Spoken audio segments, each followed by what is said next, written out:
এই হচ্ছে আজকে দুপুরের খাবার, শাক ভাজি চিংড়ি মাছ দিয়ে, আর হচ্ছে আলু দিয়ে গরুর মাংস। কোরবানি যেহেতু গরুর মাংস ভাই আমাদের এখন থাকবেই, কিছু করার নেই। আর সাথে আছে আমার এক টুকরো লেবু। তো খাওয়া শুরু করি একটু বিসমিল্লাহ বলে। আগে শাক খাই না, আম্মু হয়ে দেখি কেমন পাকছে কিনা। শাকটা মুখে দিই। শাক চিংড়ি মাছের ঘিলু। না, শাক ভালো হয়েছে। শাক তো প্রতি উঠতেই খায়। যারা শাক পছন্দ করে প্রতি মানে 3 বেলায় 2 বেলা শাক থাকেই। শাক আসলে আমার বাসায় অনেক খাই, অনেক পছন্দ করে, অনেক শাক খাওয়া লাগে। সব ধরনের শাক আমি বাসে।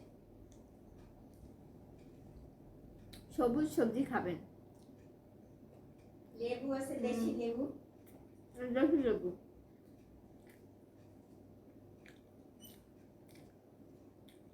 একটু মাংসও খাই বিসমিল্লাহ বলে।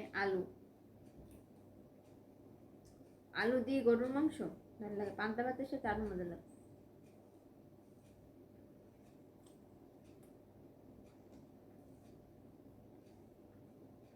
মাশাআল্লাহ ভালো হয়েছে মাংস।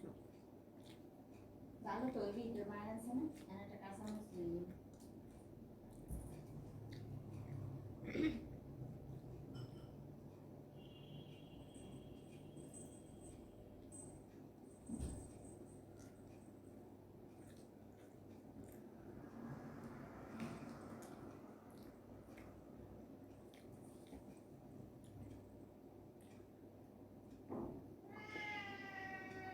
পরে খাওয়া দাওয়া করে অনেক দিতে সময় লাগে।